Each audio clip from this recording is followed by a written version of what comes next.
kami yang berjudul komponen rencana pelaksanaan pembelajaran. Terima kasih kepada teman-teman yang telah hadir pada pagi hari ini. Sebelumnya perkenalkan, saya Sofia Ribu Effendi. Saya Tuhan Bayrina. Saya Nita Saputri. Oke, baiklah kita masuk ke materinya.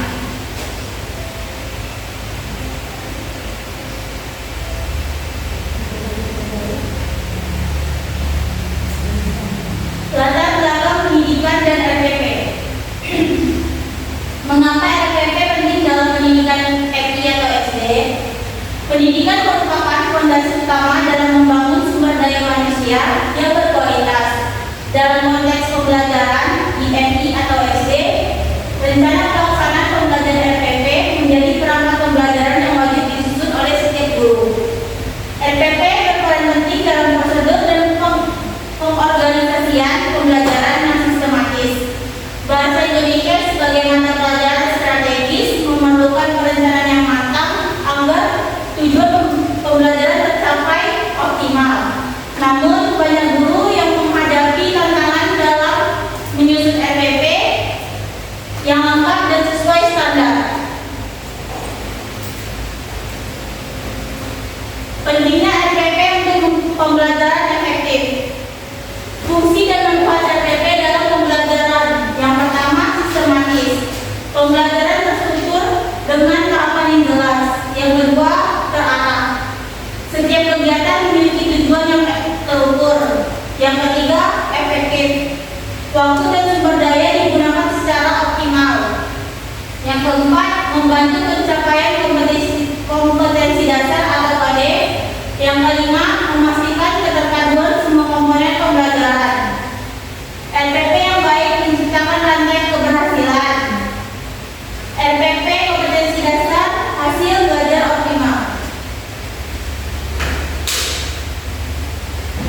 Pengertian RPP menurut para ahli. Rencana pelaksanaan pembelajaran atau RPP adalah rencana kegiatan pembelajaran tatap muka untuk satu pertemuan atau lebih yang dikembangkan dari silabus untuk mengarahkan kegiatan pembelajaran peserta didik.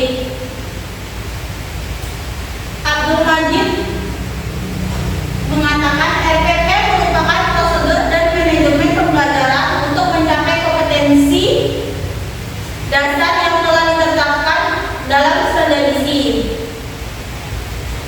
Trianto mengatakan RPP adalah pedoman yang berisi langkah-langkah kegiatan belajar siswa yang disusun secara sistematis untuk mencapai tujuan pembelajaran.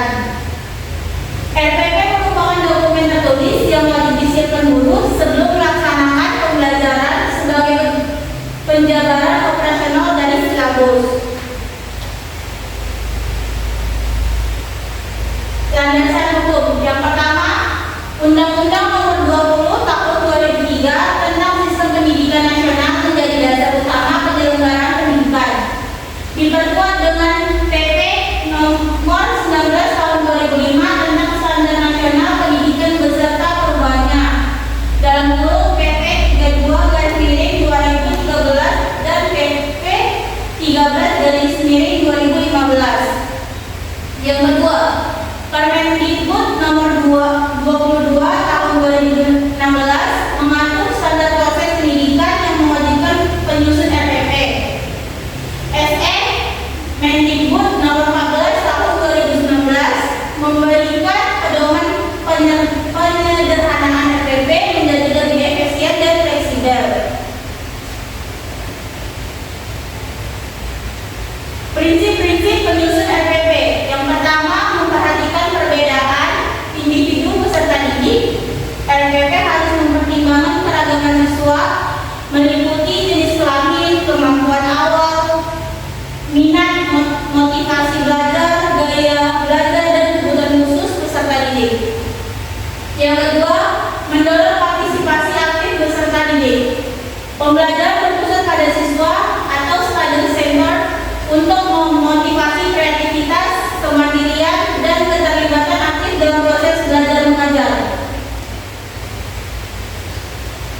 Yang ketiga, mengembangkan budaya membaca dan menulis serta memberikan umpan balik Pembelajaran harus memotivasi siswa agar siswa gemar membaca dan menulis. Guru memberikan umpan balik positif, penguatan, pengayaan, dan remedi sesuai program peserta didik. Yang keempat, keterkaitan dan keterkaitan semua komponen FMP serta penerapan teknologi informasi dan komunikasi. Setiap komponen harus saling terkait dan terpadu. Pemanfaatan TIK dalam pembelajaran meningkatkan efektivitas dan efisiensi proses belajar mengajar. Komponen FPP atau identitas. Komponen identitas dalam FPP. Yang pertama, itu ada nama satuan pendidikan. Yang kedua, mata pelajaran. Yang ketiga, kelas dan semester. Yang keempat, materi pokok atau tema pelajaran. Yang kelima, alokasi waktu. Identitas FPP merupakan bagian awal yang wajib ditentukan untuk memberikan informasi dasar tentang pembelajaran yang akan dilaksanakan. Contohnya, EPI Miftahul Ulum Tanjung Pinang, Bahasa Indonesia kelas 4 semester ganjil, teks cerita fiksi, dongeng, alokasinya 2 kali 35 menit. Selanjutnya akan dibahas terkait berita.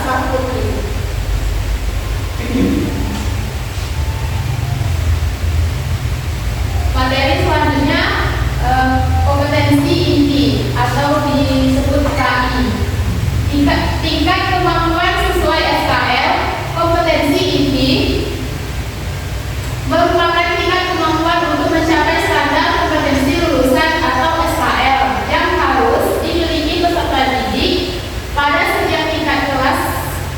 KI mencakup 4 ranah yang saling berkaitan dan terintegrasi. 4 ranah kompetensi inti. Yang pertama ada K1. KI 1, sikap spiritual menghargai ajaran agama. Yang kedua ada KI 2, sikap sosial jujur, disiplin, dan tanggung jawab. Yang ketiga ada KI 3, pengetahuan memahami pengetahuan faktual. Yang keempat ada KI 4, keterampilan menyajikan pengetahuan secara kreatif. Selanjutnya ada kompetensi dasar atau disingkat dengan KD. Penjabaran KI menjadi kemampuan dan materi minimal yang harus dicapai peserta didik mencakup 3 aspek utama: sikap spiritual dan sosial, pengetahuan kognitif, dan keterampilan psikomotorik. KD menjadi acuan dalam mengembangkan indikator dan tujuan pembelajaran. Contoh KD Bahasa Indonesia kelas 4, KD 3 dan 9 mencermati tokoh-tokoh yang terdapat pada teks fiksi. KD 4.9 menyampaikan hasil identifikasi tokoh-tokoh yang terdapat pada teks fiksi secara lisan, tulis, dan visual. Selanjutnya ada indikator pencapaian kompetensi atau IPK. Perilaku tertutur dengan KKO. Indikator merupakan penanda pencapaian KD yang ditandai oleh perubahan perilaku yang dapat diukur menggunakan tata kerja operasional KKO seperti menyebutkan, menjelaskan, mengidentifikasi, menganalisis, dan mempresentasikan. Contoh indikator per KD.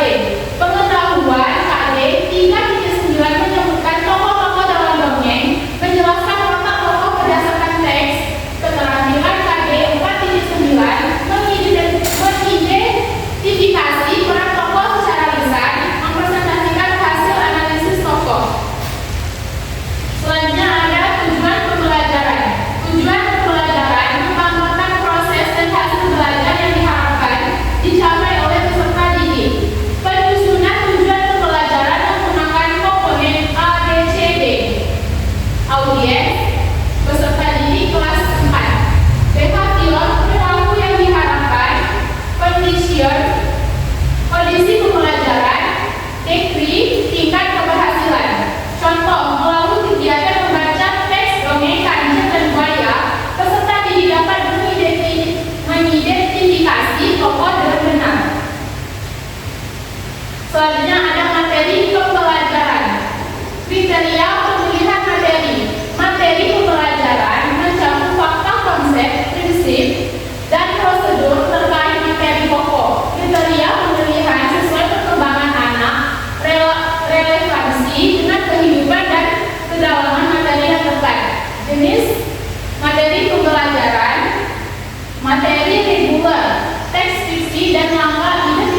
menjelaskan model kooperatif learning tim PENSER PPS untuk mendorong kolaborasi aktif peserta didik. Yang kedua ada metode yang digunakan ceramah interaktif, tanya jawab, diskusi kelompok, dan penugasan. Pemilihan metode disesuaikan dengan tujuan pembelajaran dan karakteristik peserta didik ND atau SD agar pembelajaran lebih efektif dan bermakna.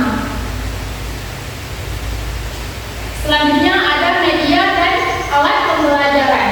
Yang pertama media pembelajaran, teks, dongeng, pencetak, kartu bergambar, tokoh cerita, video animasi, dongeng yang bekerja peserta didik atau LKPD. Kriteria pemilihan sesuai tujuan, menarik, mudah digunakan dan mendukung pemahaman siswa. Alat pembelajaran laptop untuk menampilkan materi digital, proyektor atau LCD untuk presentasi, speaker untuk audio, video, dan papan tulis untuk penjelasan.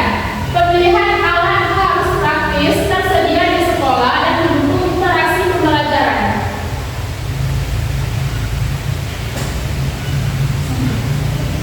Selanjutnya ada sumber belajar.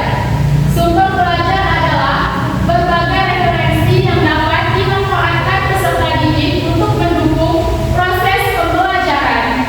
Pemilihan sumber belajar harus relevan dengan materi dan mudah diakses oleh siswa. Contoh sumber belajar untuk pembelajaran bahasa Indonesia, buku guru dan buku siswa bahasa Indonesia kelas 4 kurikulum 2013. Kumpulan teks dongeng Nusantara, Kancil dan Buaya, Timun Mas, portal Kemdikbud, rumah belajar, Kemdikbud.go.id, ensiklopedia, cerita rakyat Indonesia, majalah anak dan koran sekolah. Materi selanjutnya akan disampaikan oleh Sura.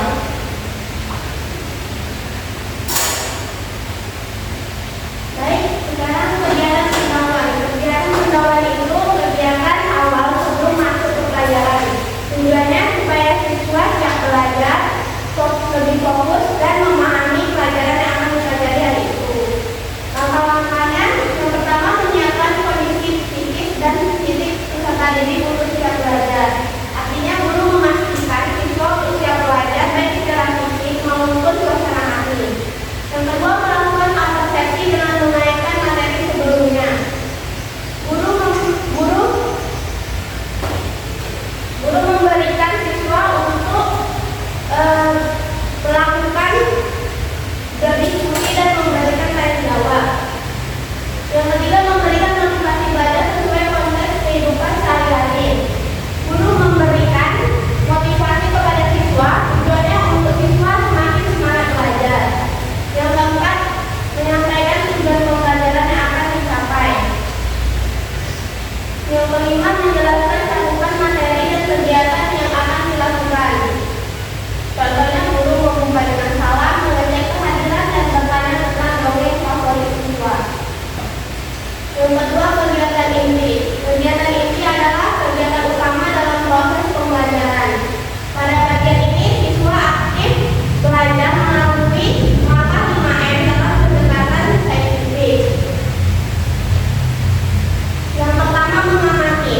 Pada tahap ini, siswa memperhatikan dan menyimak penjelasan yang diberikan guru. Yang kedua, menanya. Pada tahap ini, siswa diberikan kesempatan untuk bertanya dan berdiskusi. Yang ketiga, mengumpulkan informasi.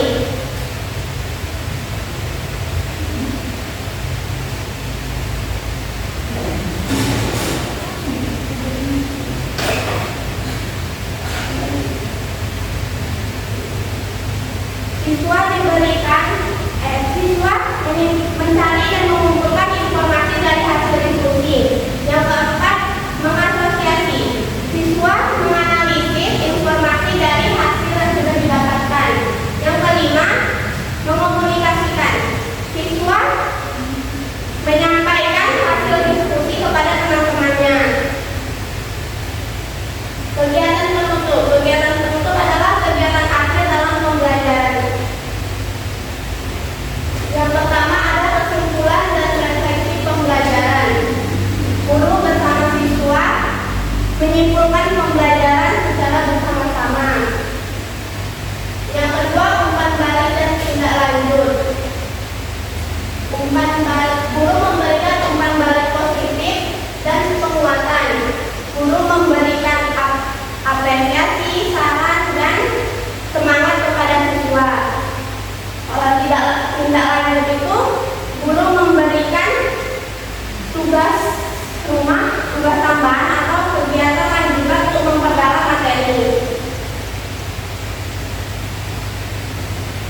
Penilaian hasil pembelajaran.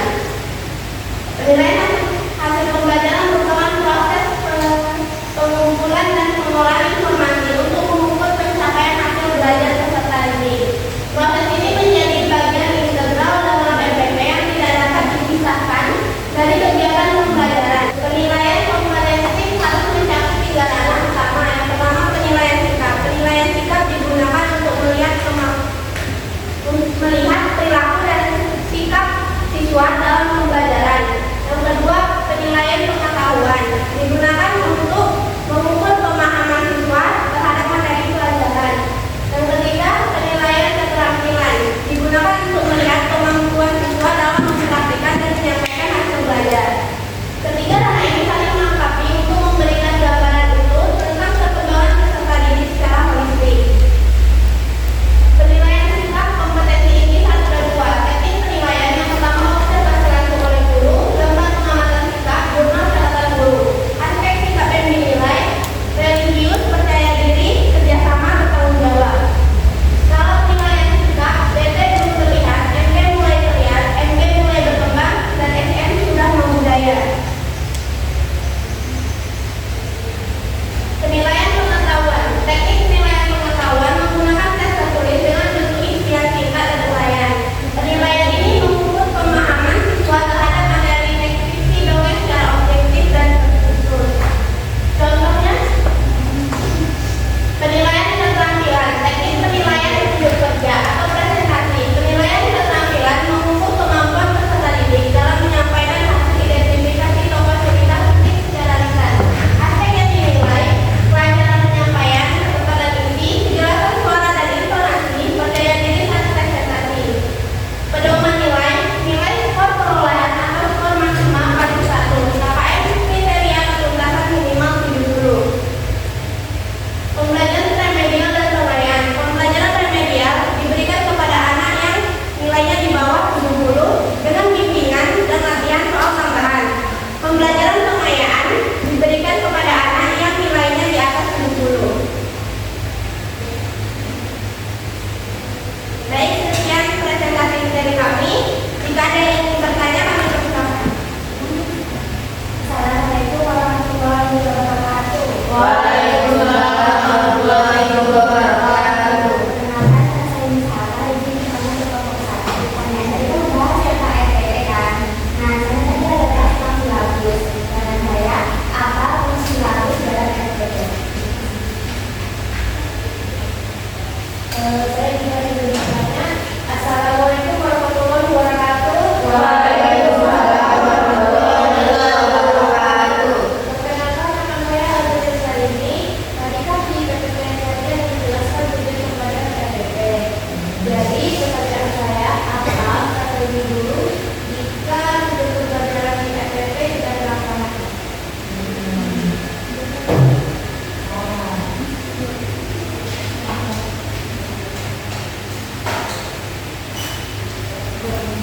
Saya akan menjawab pertanyaan dari Aura. Tadi pertanyaannya, apa strategi guru jika tujuan pembelajaran di RPP tidak terlaksanakan? Nah, jika tujuan pembelajaran di RPP tidak terlaksanakan, guru dapat melakukan yang pertama itu melakukan evaluasi dan juga refleksi. Nah, tentunya guru mengevaluasi penyebab tujuan pembelajaran tidak tercapai. Misalnya karena waktu kurang, metode kurang, sesuai media tidak efektif, atau siswa belum memahami materi. Yang kedua itu guru bisa melakukan remedial. Nah, contohnya guru memberikan pembelajaran ulang kepada siswa. Nah, yang selanjutnya guru bisa mengubah metode pembelajaran. Nah, jika metode sebelumnya kurang efektif, guru juga dapat menggunakan metode lain seperti diskusi, demonstrasi, dan juga permainan edukatif. Yang keempat, guru bisa menyesuaikan materi dan waktu. Contohnya, guru dapat membagi materi menjadi bagian yang lebih sederhana.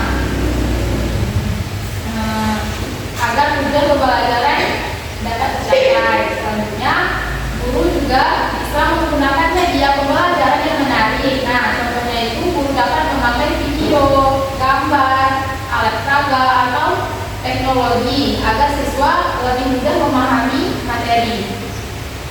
Dan yang terakhir ada guru bisa memberikan pendampingan individual.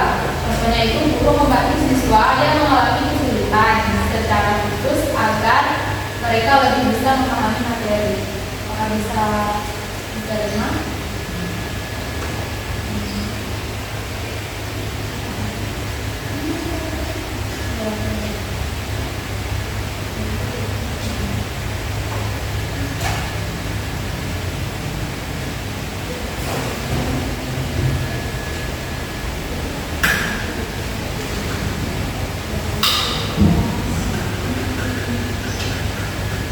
Baik, saya akan menjawab pertanyaan dari ini. Apa fungsi silabus SPP? Fungsinya yang pertama sebagai pedoman pembelajaran.